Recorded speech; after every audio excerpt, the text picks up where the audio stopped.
day, a day that was not promised to us. Lord, before we ask you anything, we just want to thank you. We thank you for waking us up this morning and starting us on our way. Lord, we thank you for life, health, and a portion of our strength. Lord, we thank you for giving us traveling grace here. Lord, now that we thank you, Lord, I just want to ask you to please bless this program. Lord, please bless the speakers, bless the listeners, and bless all those that are en route here. Lord, bless it and keep it. In your Heavenly Father's name we pray. Amen. Amen. Thank you all for coming. And AJ, is there any way we can get us lights on them?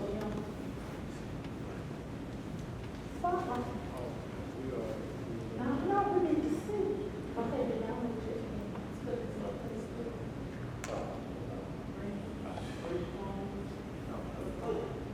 Okay. While AJ is setting up, I'm going to go ahead and introduce our speakers today. It is a pleasure to have a homecoming reunion with the class of 84 and the class of 85. And of course, I'm the class of 83. We're the best that you can be. We're the class of 83. Okay, but to my left here is Randy Hudson. Randy and we served on the yearbook staff together, and I was telling him earlier, I could not believe he was so silly in yearbook, and here he is. He owns his own insurance corporation or financial corporation, and we're so glad that he took out the time to come back to little old Carthage, in which he does have an office here, Hudson Financial Group, and he has one in Rockwall as well as in Roy City. So he's doing very well for himself, and we're so grateful that he is coming to share his expertise with us. And we also have Mr. Otis Amy, who is a homeboy who lives in Henderson, works in Carthage, and pastors in Marshall. So he's all around East Texas. And Otis and I, of course, we go a long way. He's like a little brother, and I'm so grateful that he has agreed to speak with us. And one thing that I appreciate about both of them, they do not care about numbers. I do, but they don't. But we're so grateful that they're here to share with us any type of financial information that will help our youth and even help us. So we're so grateful to have them in Carthage, Texas. Let's give them a round of applause.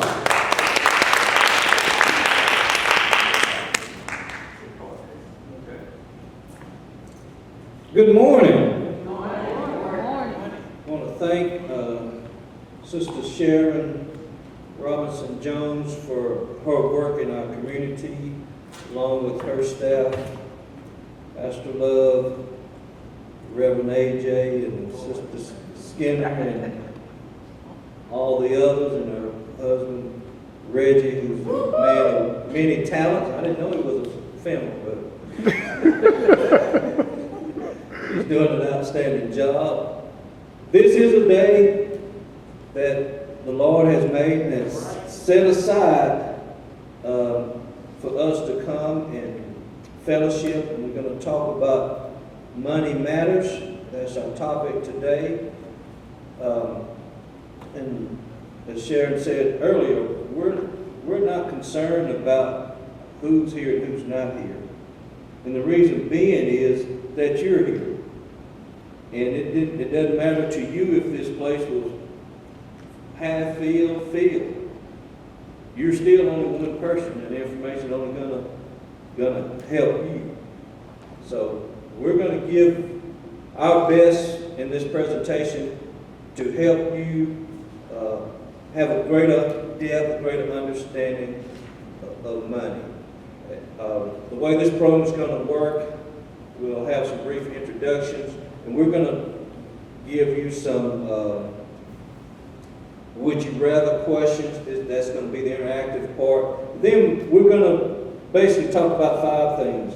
We're going to talk about income, spending, and budgeting, and I'll talk about those 2 things. And then Randy's going to talk about credit cards, debit cards, interest, and investing. And then we're going to open up the floor for questions at the end. Most of you know who I am. class of 85, the best alive. I can't wait to hear what class of 84 slogan. Best forevermore. Class of 84, the best of forevermore. That's good. Well, anyway, we're here to talk to you about money matters. Just a little bit about myself. I grew up in a little community called 1100 Highway 79, little suburb, probably about 20 miles outside of town. Very, very rural area. Most people in the community was hard workers. Didn't earn a whole lot of money, but we managed.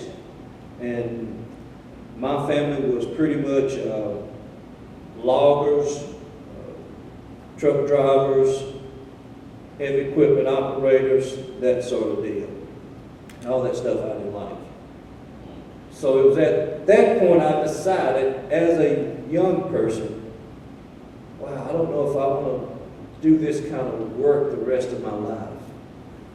So since I don't want to do this kind of work the rest of my life, I better get an education. So and that's what I did, and throughout my career in education, I pretty much started kind of late, probably in my mid-30s is when I really started paying attention to money matters. I started savings, 403B, late 30s, my early 40s, and the investment has done well, and so well that I was able to retire at age 52. Not many people get to do that, but I was fortunate enough to do that. And now one of my calling is to help people understand finances. I'm also a pastor, and one of the things that I didn't realize until I became a pastor was how many people that don't have life insurance.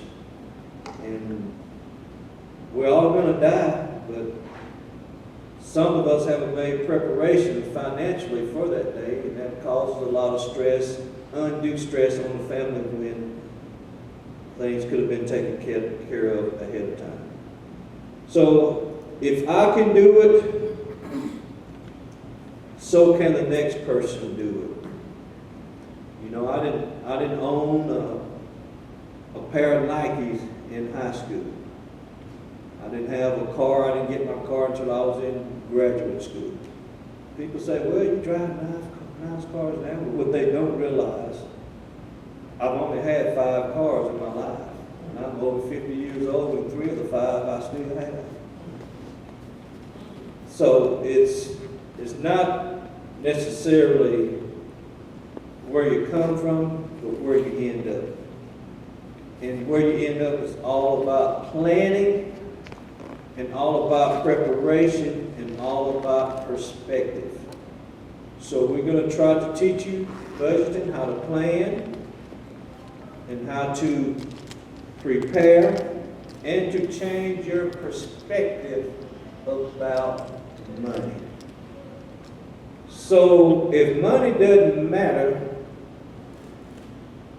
just pass all your money up here to us, and we'll certainly collect it for you. Because we know it matters to you, and it matters to us, and we're going to talk to you to help you maximize whatever monies that you do have. Now I'm going to turn over to Mr. Randy Hudson, let him tell you a little bit about himself and his businesses. Thanks, Otis. Okay, thanks for having us up here today. And like Otis said, I think we've established that 84 was the better class. But anyway, we will never be debating forever, I guess. But no, I'm proud to be from here and proud to have an office here. And it's still home, and it's nice to come back and visit people and actually work in the community and all those kind of things. So We graduated in '84, I went to college in North Texas, was able to play football 4 years, and graduated in '88. I've got an insurance major, then a double major in financial planning. So we started right out of that, went into my first insurance office, and after 32 years of it, we have 3, and we've been blessed and very fortunate, and enjoy working with people. As far as what else we've accomplished, we're very active in the community, do a lot of charity work. I've got 3 boys and a wife for 32 years, so we stay busy. Luckily now they're all out of the house, so that's a good thing. And they're doing their life, and we get to watch it, so that's great.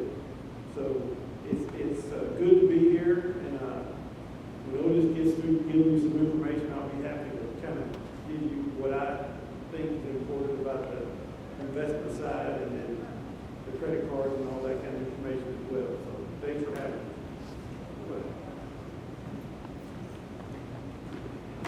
I'm gonna step back here and ask our young man here. Tell me your name, sir. Mr. Alex, I'm gonna ask you a would you rather question. Are you ready? Would you rather have an easy job working for someone else? Or would you rather work incredibly hard for yourself? Would you rather have an easy job working for someone else? Or would you rather have work for yourself incredibly hard? Which one, Alex? He said he would rather work for himself incredibly hard. And that's a question that really doesn't have these questions really doesn't have a right or wrong answer. Is what's the best answer for you? So we're going to talk about income here in a little bit. So that's one of the questions that you have to answer. Would I rather have the convenience of perhaps having an easy job or easier job working for someone else?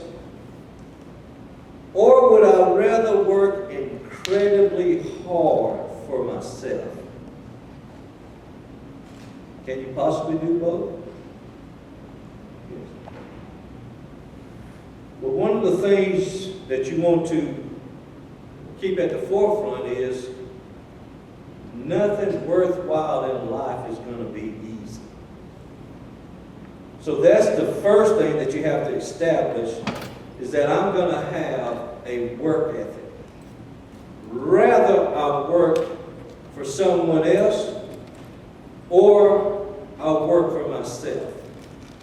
I wasn't listening as close as I probably should have been about Randy's story, but he worked for another company for how many years? Approximately. We represented a proprietary insurance company for 18 years. Yes. Right. So he put in his work with another company. Then he branched off and started his own organization. But whether he worked for the other company or his own company, the foundation was hard work. And because of the hard work, he was able to start his own company. So you gotta, in life, you gotta know where you're going. You gotta have a career path. And if you don't have a career path and you're a young person, don't worry about that.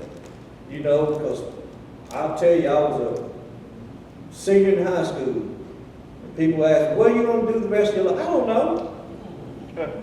I ain't thought that in depth of what I want to do the rest of my life. Now, some seniors have, but me, I was worried about, I was more concerned about sports and what was happening in school right at that point. But I did have a work ethic, and I did know that college was going to be my way out of the country. I knew that was going to be my way of not having to go in the woods and haul logs and haul pulpwood and haul Hall A and all that stuff, but I didn't like it. I did have sense enough to realize that.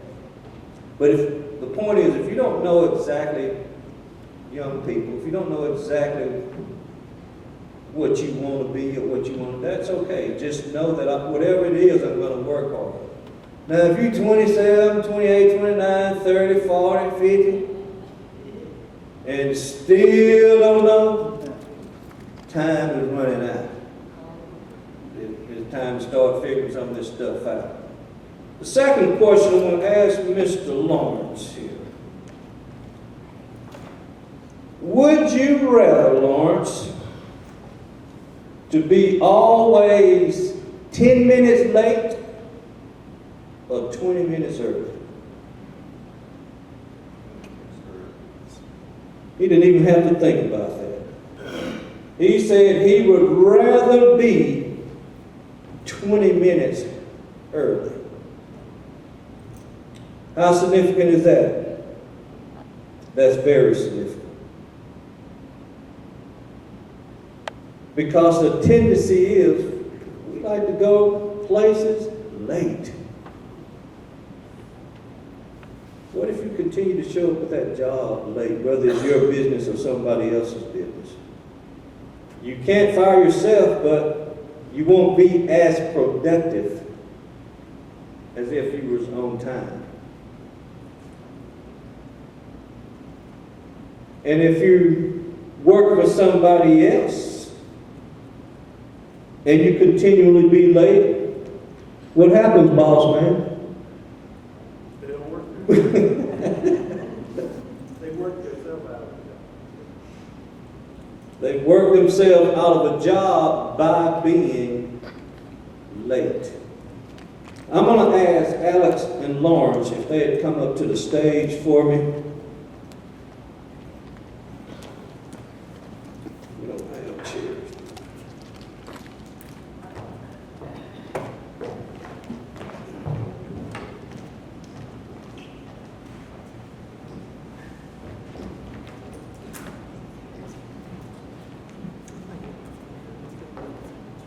Lawrence, I want you to number 1 to 31 on that page.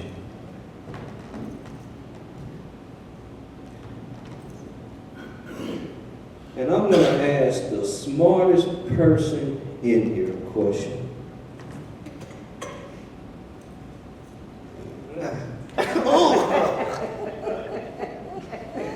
Yes, she is. Ms. Morgan. The salutatorian of Carthage High School. That's right. Brianna Moore.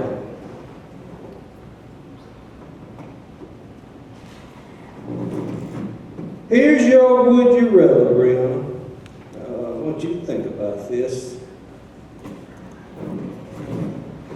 Would you rather have $10,000 right now, or would you rather have a penny that doubles in value for a month?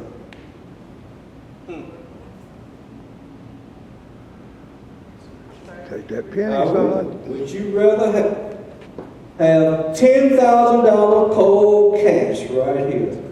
I'm going to hand you $10,000. Or would you rather have a penny that doubles in value for a month?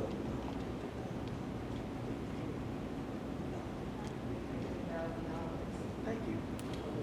Brianna said she would get the $10,000.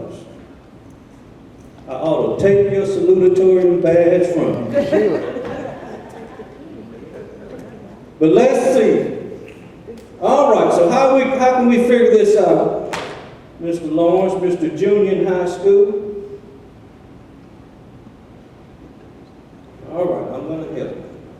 So what Mr. Lawrence has done here, he is numbered. We're going to say that the typical month, we're going to say 31 days, but we know the months can be 28 through 30, through 31. We're going to say 31.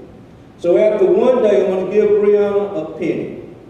So how much is she going to have after one day? Well, one day she's one day she's gonna have, that's good what you said, because the next day she's gonna have what? Okay, so put 2 on day number 2.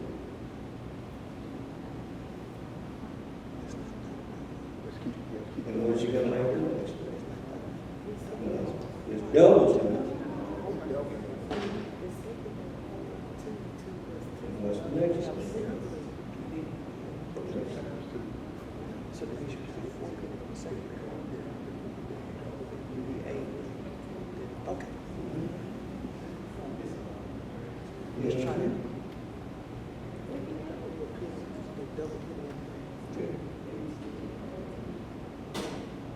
Here we go. Don't forget the calculator right here. And that's $1.28.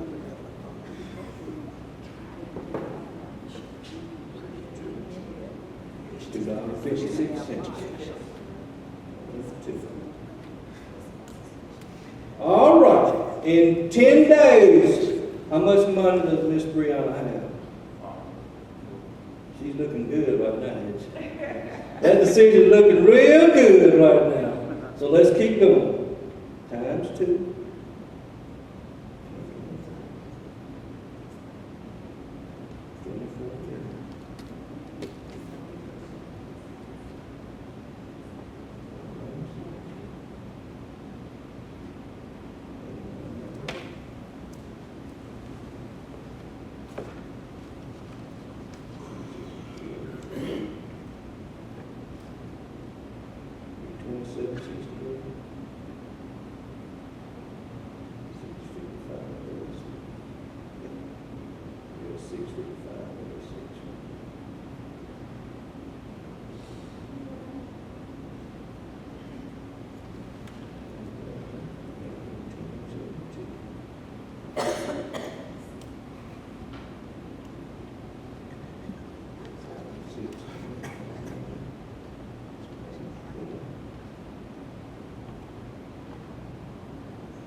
All right, now let's give Brianna an update on her decisions. We're at day number 20, Brianna.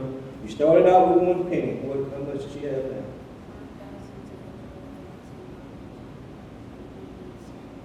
What y'all think about that decision? Well, this is just at day number 20. $5,242.88. Let's keep going.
Oh, Brianna.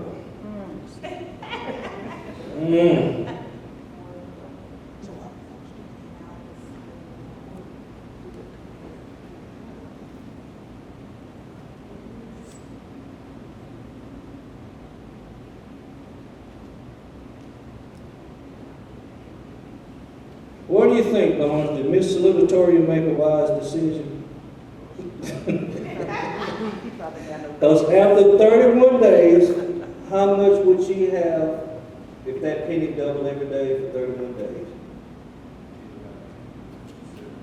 Brianna. How much? 10 million. Wait. $737,418.20.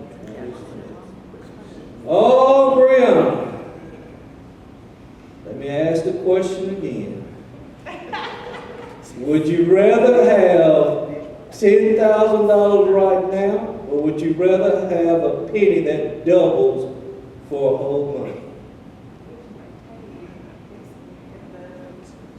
If it work, if it has a consistent revenue, or the penny,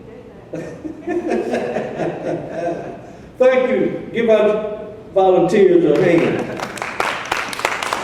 Y'all did a great job. So the point is, sometimes we don't see the value of, and Randy's going to talk about, of compounding interest. So let's say the scenario is if you got X number of dollars, but you don't invest it where it can make money over a period of time, you haven't maximized the money that you have. Again, that's Randy's baby. But I wanted us to realize, I was kind of picking on Brianna. She is the smartest, trust me, she is the smartest person in here. But most of us probably would have taken that $10,000 as opposed to a penny. Now, I've worked in schools all my life, and I've seen kids walk past a penny, nickel, dime. We was in Dallas at one time, and we walked by a quarter, and we about tackled each other picking that quarter. The point is, we understood the value of that quarter. By itself, perhaps it's not as valuable, but when you maximize the potential of that quarter, it expounds drastically over a period of time. And that's the way you have to view money. It's not necessarily how much money you have in your pocket right now. It's what you're going to have over a period of time. That's the way you have to look at it. And the first thing I'm going to talk about is income. Well, you got to get a job. So what kind of job do you want? Well, obviously you want to do something that you like, but you want to do something that will pay you the income to a level where you would like to live. For instance, I might like being a clown in the rodeo. But rodeo clowns don't make a whole lot of money. They have a lot of fun. Or you might set a goal, I want to make X number of dollars. But then you got to look at what jobs can provide you that opportunity to make the money that you want to make and support the standard of living that you want to live. So when you do your inventory, once you get to high school, you'll do a career inventory. You'll first thing that inventory is going to tell you is based on your personality and based on your interests. These are the type of jobs that fits your inventory, that fits your profile. But with that, you have to know what standard of living that I want to live at. And you want to make sure that what you choose to be in life has the potential to fit the standard of living that you want. You know why some people struggle financially? It's real simple. It's just basic math. Is that their spending is more than their income. Sure, you're right. And you're upside down. And when you're like that, it's just like a cat chasing its tail. You're never going to catch it. Your income always needs to be more than your spending. Your eyes can't be bigger than your back pocket. That's a term I like to use. But you don't want to spend more than you earn. And Mr. Hudson's going to talk about that old red-eyed devil credit cards. He's going to warn you some things about that, but that's his baby. And spending. I highly recommend that you use a budget.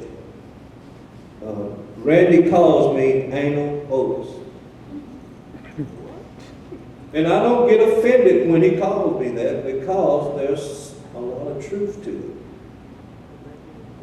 But one of the things that I'm extremely anal in is budgeting.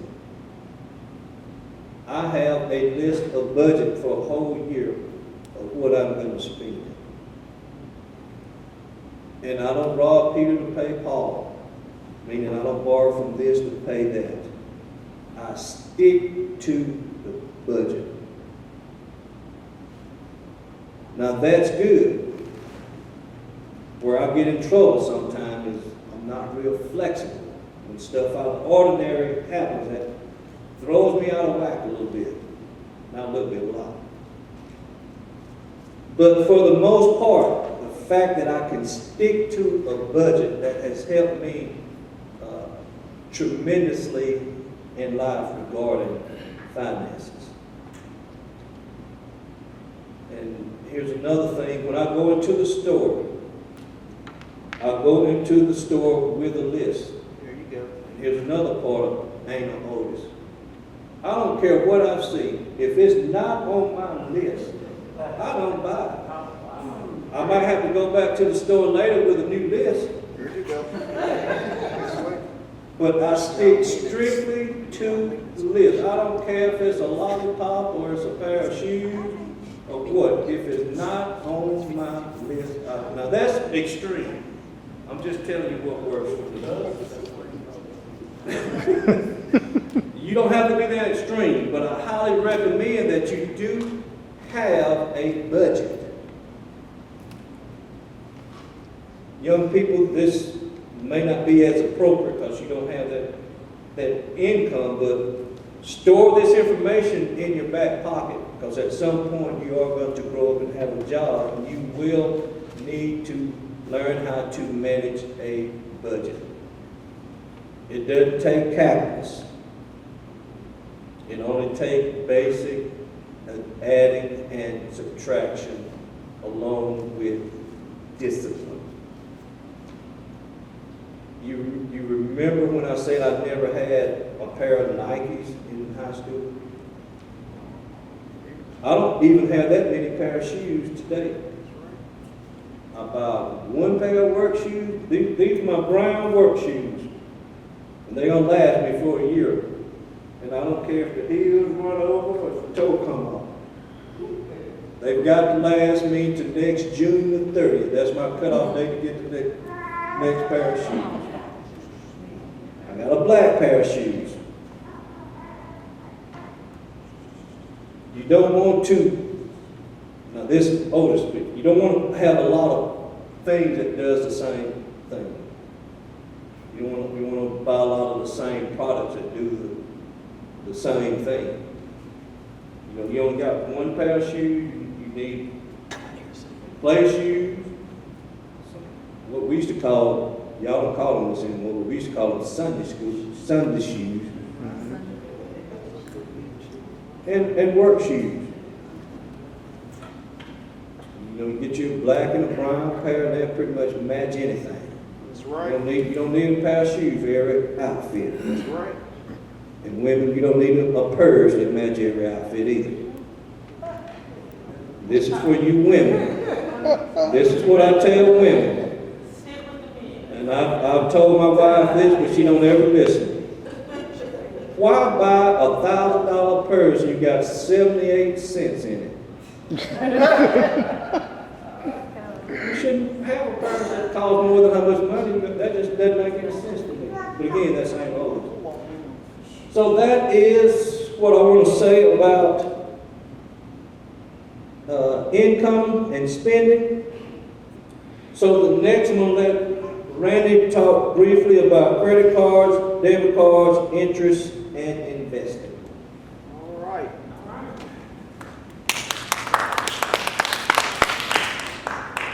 Y'all see my definition right there. So, anyway, what I want to kind of focus on, and I'm going to hand out some stuff at the end.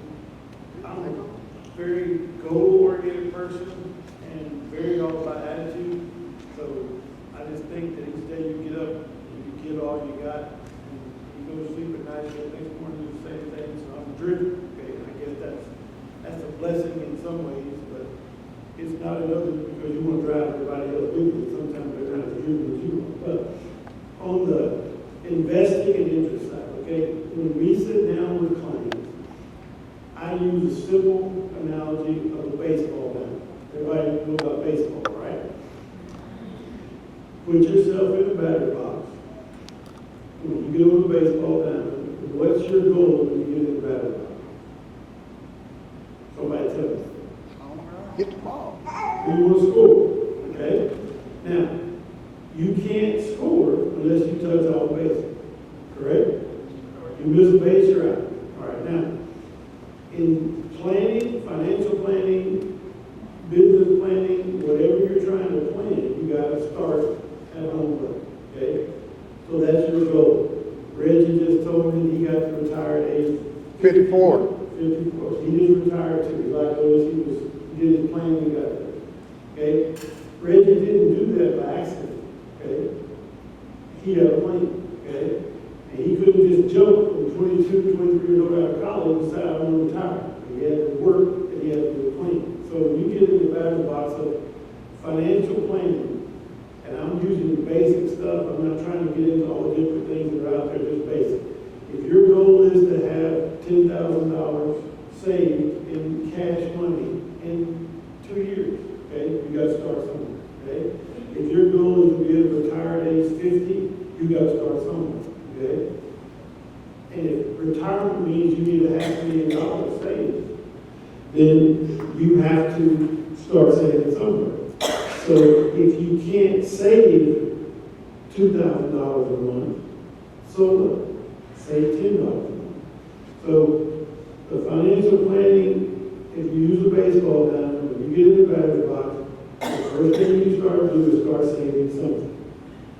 You know your budget like Otis said, but you put some money somewhere, okay? So that it's, you pay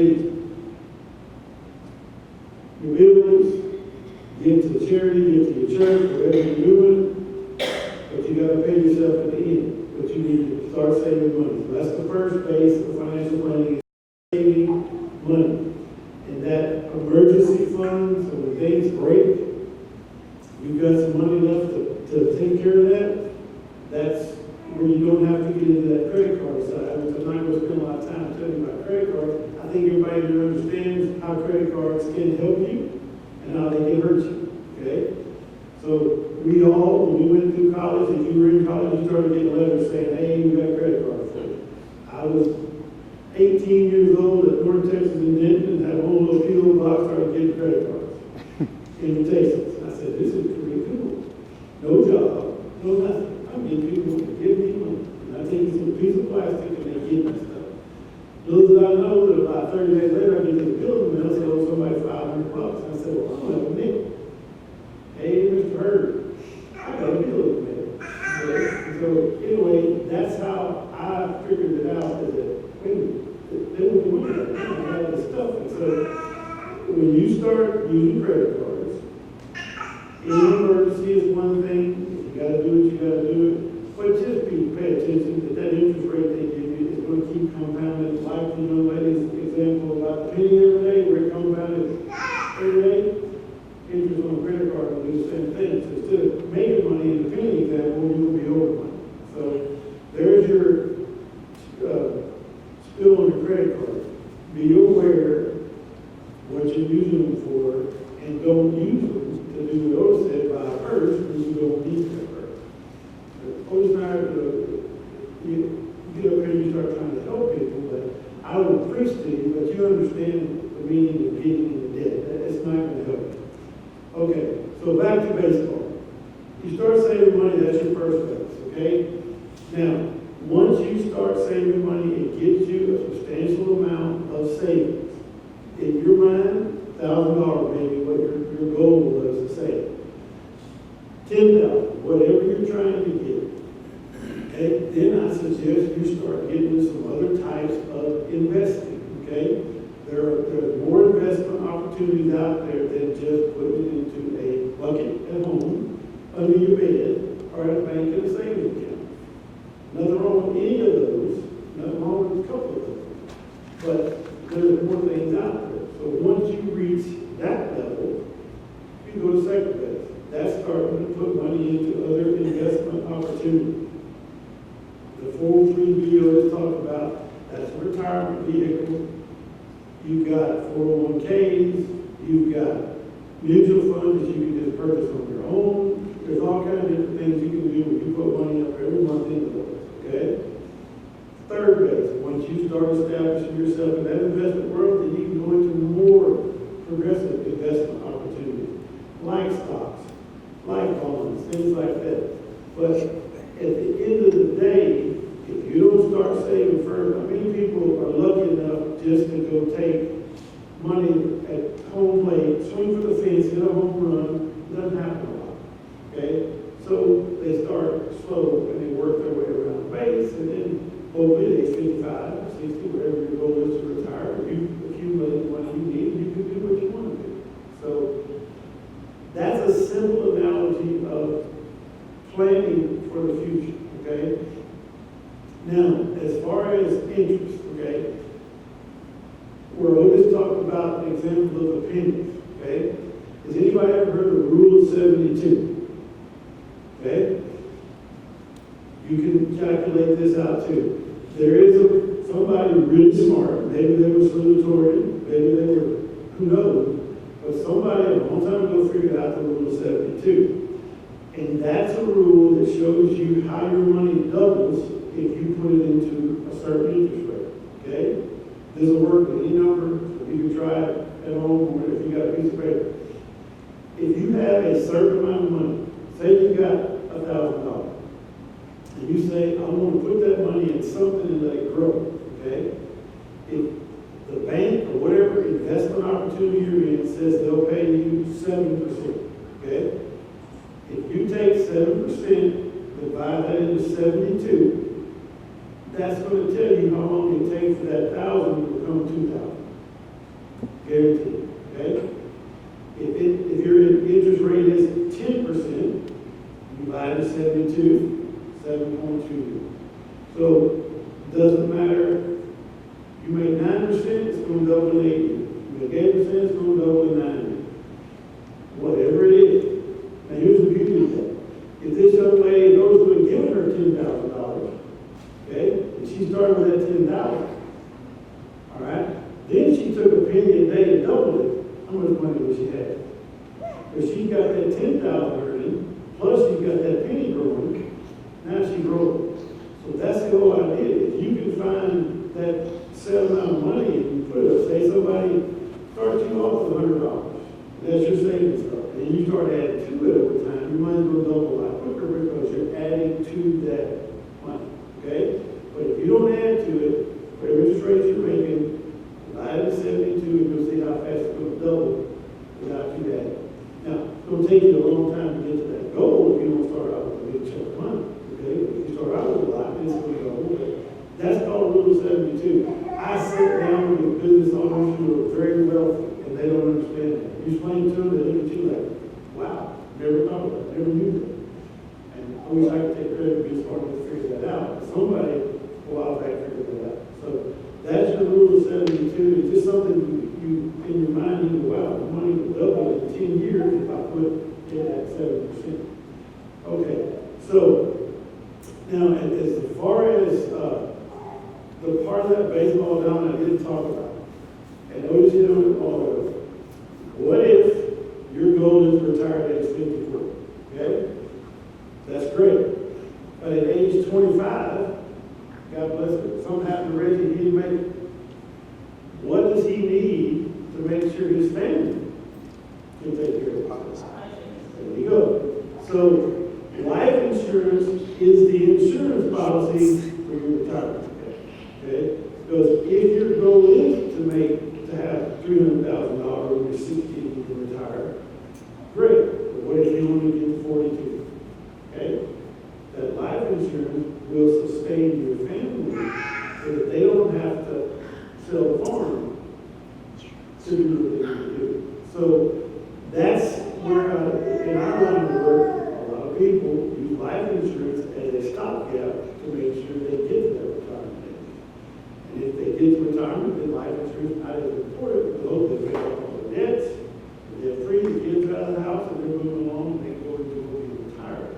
But until then, that's what the life insurance policy is. So that kind of gives you some simple ideas on the power of compounding interest. The example he used is great because interest compounding annually, the Rule 72 owns it again, it grows. So if you're disciplined and you start early, you can have a lot of money. Now, for the younger kids who haven't got a job or just now starting, I'm quite sure if I ask anybody in here, do you want to be a millionaire one day? You would say sure, okay? Now, same old analogy. Do you realize at age 22, if you put $100 a month into an investment making 5%, okay? And you did it every month, at age 60, you'd be a millionaire. Every month, $100. Now, that doesn't sound like a lot of money, but that penny example gives you an idea that it will work, okay? So, $100 a month, and you're not doubling it, maybe you're doing it every month. So that's $1,200 a year plus some interest. $1,200 a year plus more interest, and you keep doing it. So what I would encourage people to do is that start saving something before you get a bunch of business, okay? So you get your first job, and they tell you you're going to make $3,500 a month, $3,000, whatever it is, before you go buy a new car, before you go buy a house, or whatever it is, say to yourself, I'm putting $100 a month somewhere, okay? Because if you do that every month, and then you go get your budget, and go buy your car, but that $100 a month is done before you start doing all that, so that when you get married, and you have kids, and you start buying houses, and all that other stuff, you're used to putting $100 up, you'll never stop. Okay? Now, wouldn't it be nice if you get 60 years old, if you've got a 401k at work that you've accomplished and you've done some other stuff, but you've also got this big chunk of money sitting over there that you've been saving every month, religiously every month. Look at you. You can retire at 54, you can retire whenever you want, because you've got a 401k plus you've got your own retirement account you use for yourself. A lot of different ways to put that money where it makes you interest. We're not getting into that today, but again, it's the pure discipline of making yourself do it. Did I do it at 22? No. What did I do? I got a job, started buying cars, houses, everything. I was broke. And I was making money. I was blessed. But it took me to about 33 and I said, geez, what have I done? So I wasn't living on what was budget, I can put it that way. So, but I finally figured it out to go, this is not the way you should do this. So start paying all this stuff off, and then you'll be advanced. And luckily, I figured it out before it were too late. Not that it can't happen to anybody every day. We're all, like I say, we're blessed to have a day. We know what happens tomorrow. But the whole key is that take it from people who've been there, your parents. I mean, those people would tell you the same thing. They wish they had done a little different, they remember, but they couldn't. That's life. But that don't mean they can't start today. So, again, I do believe that your attitude drives you to do this stuff. You can't give up. You can't quit. I'll say it again. You can't quit. Because as long as you got air, you got fire. And you got to have an attitude that says, I'm going to be positive regardless. Are there negatives? Every day. Everybody in this room has negatives. And if this world is there to give you negatives, because at the end, that's how it is. But known, so we gotta keep fighting forward.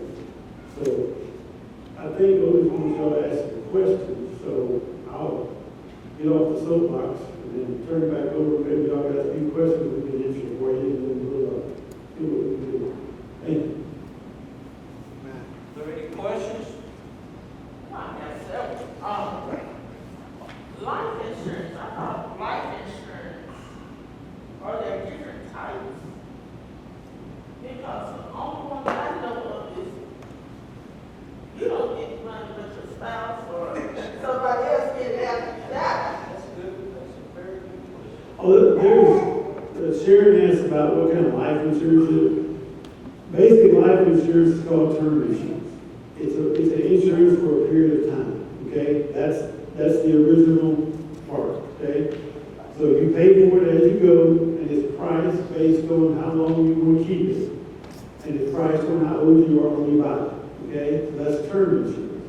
There's several other types of insurance that are not just death insurance, as Sharon just said, because she thought all you do is when you die, your spouse gets the money, your family does. You can actually do investing with life insurance, many different variations of that. The good thing about life insurance investing is that you don't pay taxes on the money when it grows, but you can still use that money before you retire. So, like your 401k, 403b, IRA accounts, all that, you can't touch it till you're 60, you pay a penalty. Life insurance money, you can touch it when you're 30, 40, 50, whatever, however old you are. And you don't pay taxes on that money while it sits there, and then there's a way not to pay taxes when you use the interest. So, there's a lot of different types of life insurance here, and, you know, it's just a matter of picking out what's best for the person and let them understand why they're doing it, and you go from there. Another question, y'all would like to ask, to me, that's kind of scary, because you don't know if you're gonna yield a return or not. Mhm. How do you know, or is there a guarantee you would get a return on your investment? There are investments that do give you guarantees of return. There are investments that don't give you guarantees of return. It's probably common sense to realize that the ones who don't give you a guarantee are supposed to pay more than the ones that do give you a guarantee. Anybody got a savings account at a bank? Okay, those are guaranteed, right? They don't pay a lot of interest, do they? But they're guaranteed you can't lose your money. Same thing as investment. If you go to an investment account and you want a guaranteed interest rate, they'll give you one, about 3-4%, 5% in some cases. Okay? If you want an interest rate in the investment world higher than that, you're going to have to take some risk. And that's all about your risk profile. Remember where I said a while ago, if you've taken time and got you a nice savings account built up so that you can handle it if something goes wrong, I don't think it's terrible to go take a risk in some kind of investment that's not a real heavy risk, okay? With a couple $100 a month or whatever it is, because you've got that base built up. But if you haven't got a base built up and you think, I'm just going to go be an investor, what if you put $1,000 in investment tomorrow it's worth $200? That's no good. But if you got $5,000 or $6,000 sitting in a savings account, that $800 you lost today could be worth $1,200 tomorrow in the investment world. So, but you still got that first base covered. So, again, investing is different for everybody in this room. Everybody will have their own thoughts. Everybody will have their own needs. Everybody's got a situation with a family. Some people are just starting out of college or whatever, just want to start saving money. Everybody has a different plan. That's a very good question, Sharon, which most of us probably thought about that. And you heard Randy use that word risk tolerance. The younger you are, the more tolerant you can be. Why is that? Because of your life expectancy. And he mentioned that it's all based on the stock market. If you know anything about the stock market, it's kind of like a roller coaster. It's up and down. But it's more up than there are downs. So your chances, it is somewhat risky if you're into a volatile investment. If you're young, there's no guarantee, but the chances are, if you just ride it out over that long period of time, you're going to come out way ahead. The key is keep putting that money in That's every right. month. That's right. They call that dollar cost averaging, that's another term, but dollar cost averaging means you put money in every month despite what the market's doing, you do it every month over time. So when the market's up, you're gonna buy less shares each month, when the market's down, you're gonna buy more shares, so at the end of a segment of time, you average out a certain price. But the key is you're still putting that money into it. But again, I believe there's certain ways to do it. I bet Otis didn't just start putting all the money into mutual funds the first day. He started with a savings account, and then he said, all right, now I'm getting to this, and then over the last 25 years, he's done well with it. So the key is that doing it more discipline. And the key, the buzzword is having a diverse portfolio. You know, the older you get, you don't want to be as risky because you don't have time on your side. So you want to get in more conservative type investments. But it all boils down to what is your risk tolerance?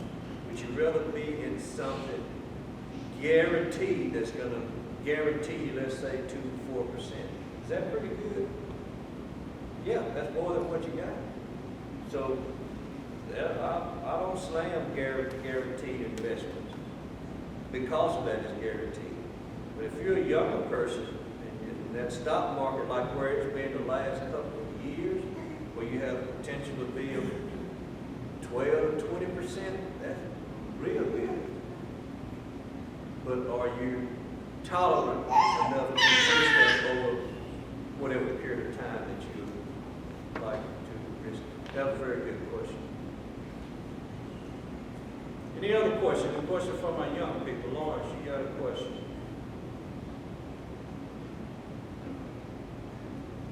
Any other questions from the audience? Jackie Sherry's the only person that, y'all got this, what y'all invite us for? Y'all already got it figured out. Dr. AJ, Yes, sir. you got a question? Well, I guess I do now since I'm on the spot. Okay, so you're talking about your risk tolerance. So your amount that you would put in every month is based solely off of your income? Not necessarily. It's about how much you want to. Well, some of them have a cap on how much you can put in there. Mm-hmm. But there's no, you decide that pretty much.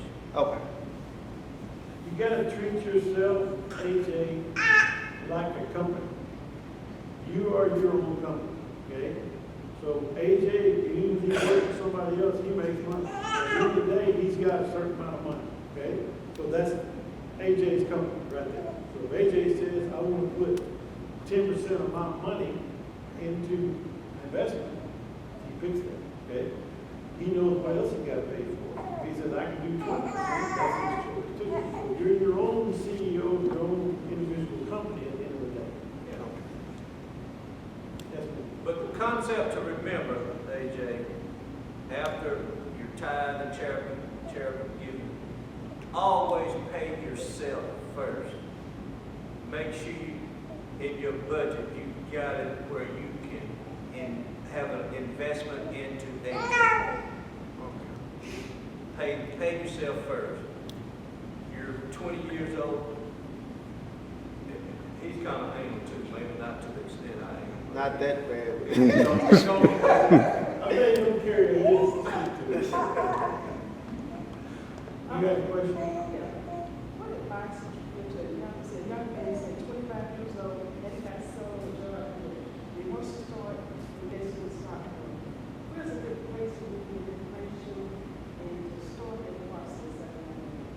Well, you know, Most we, people are going to go to a plan or anything like that. Well, Where they get information? but don't get caught up in the plan now. Right. Okay, okay? Because I'm gonna say this to benefit Otis. Otis retired, and now he's working with us, okay? He can call Otis, and Otis will give me information. It's not gonna cost the young man you're talking about money to get information, okay? We can get him all the money. He can do his own investing, or he can ask people. Now, anybody that he goes to invest in the stock market with, no matter, is going to pay a fee to anybody, okay? Whether he gets help or whether he does it on his own, okay? So, but to just get questions answered, there are a lot of people that give you information. If they charge you for that, then you got to think about, that situation. Because, I myself am not licensed to do those type of investments. I have a friend that I send you to, okay? He takes care of all this. I'd rather focus on people's planning side and help them make decisions that better their future, okay? I've got a guy who enjoys looking at all that stuff, so I said, I'm gonna let him do that, and I'm not gonna be involved. So I can get him people to talk to. So it's just a matter of what you're looking for. I would tell the same thing that young man, if he's starting out, make sure he's got a little nest egg somewhere, because he doesn't want to just put his money into something and all of a sudden he have a car breakdown and need to, fix it. Okay, one more question. This is from Jennifer Roberts, who's in Dallas, I think, either Dallas or Houston. Question for the panel. What do you think about the gig economy for the extra income come to place in savings accounts? And what do you think the best gigs are for Panola County? Say that again. GIG economy? You don't have to tell me what a gig economy is. Okay, Jennifer, they're asking what is a gig economy?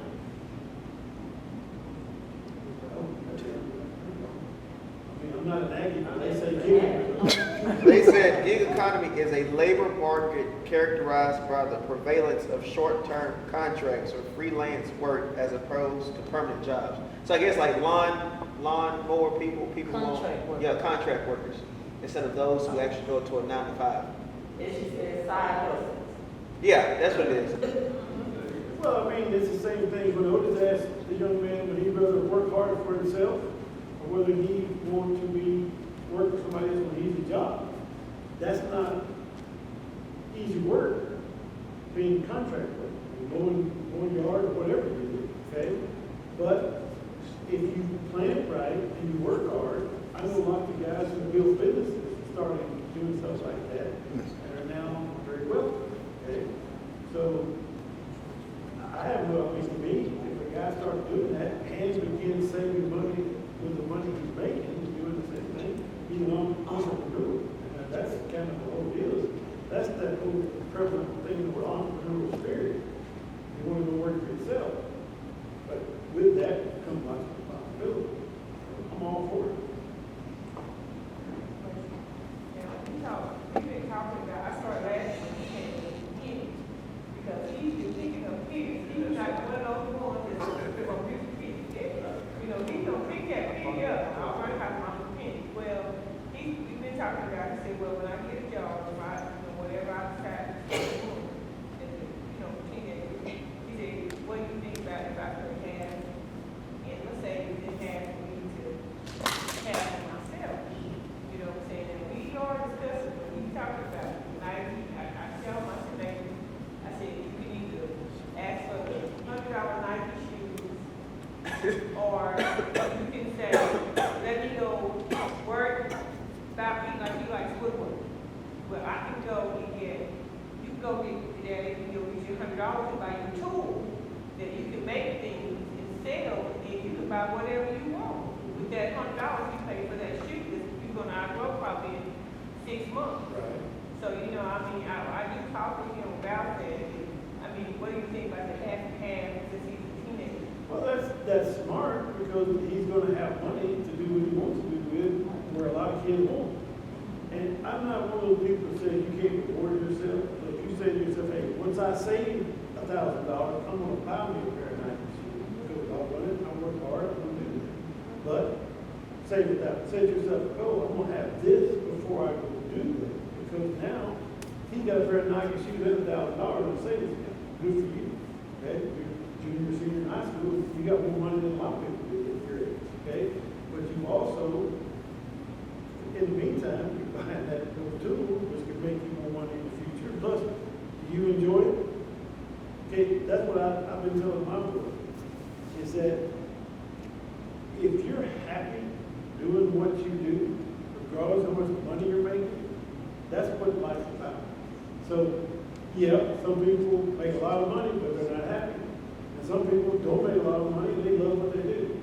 So, it's, you know, it's not all about how much money you're making and you're miserable.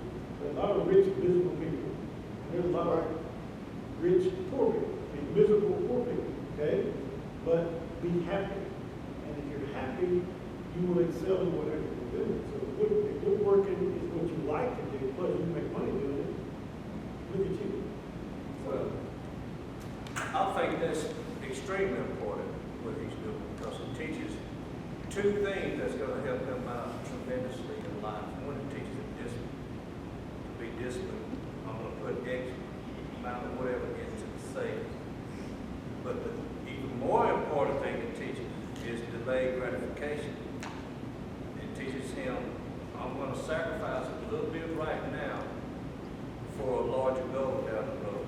That's extremely important for our teenagers to learn that concept, delayed gratification, because they live in a world of things being so instant. See, Brianna was thinking instant. I got this $10. Because he was really good about it now. Like, y'all talking about some Lord. He go on there, he'll find these shoes and they look at it. He'll constantly look at it. It's like that $100 shoe comes around, we got $39 or whatever. You know, like how they put them on sale, they might not be good with you. And so he'll go out there and he said, Mama, if you say you don't be on the foot, you're not going to get some dime today. So I said, well, That's a great attribute. the lines too, so. But, I try to kind of get, you know, like you saying, as us adults, I was sitting here thinking that I had somebody really talk to me about what y'all talk to us, you know, about what you all are saying right now. You know, so of course, job circumstances, sometimes, you know, things happen to your employment or whatever. But young people, my daughter, it's funny that we're here. I wish she was here, and I said I was going to see if we could share the video, because she knows the thing. She's been talking about, Mom, I need to start saving, I need to invest. You know, she's going through that transition to jobs and stuff because she's only 23. But she graduates from college, she homeschooled, she got something to do home. But you know, how do I transition? So I'm going to talk to her, you know, because she right now she's in need of somebody who has that kind of knowledge. And I think maybe y'all want to correct me out. You know, say something. You know how it is, my kids included, they listen to other people with other stuff anyway. Yes, exactly. That's exactly. We get smarter the older we get. She admired the thing. She already told Mom, tell me what they talking about. So, you know, I said, I will.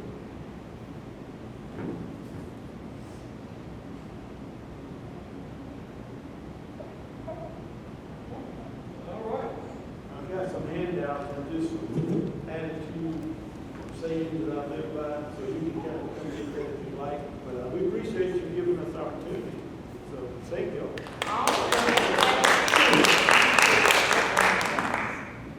Lawrence, would you help us study those? You mind?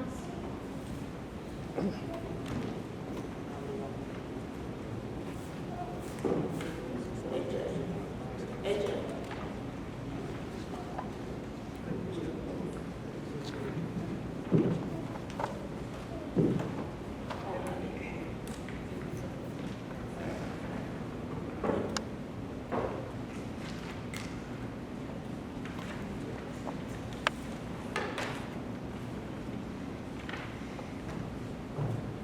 We would like to thank Mr. Hudson and Mr. Amy. Let's give it up for them.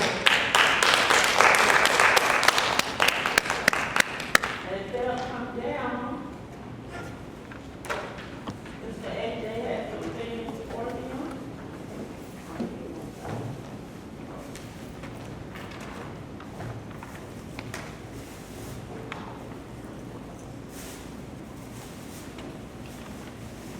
On behalf of Excellent Teen Choice, we really appreciate you gentlemen coming, and for Randy coming all the way from Rock Wall.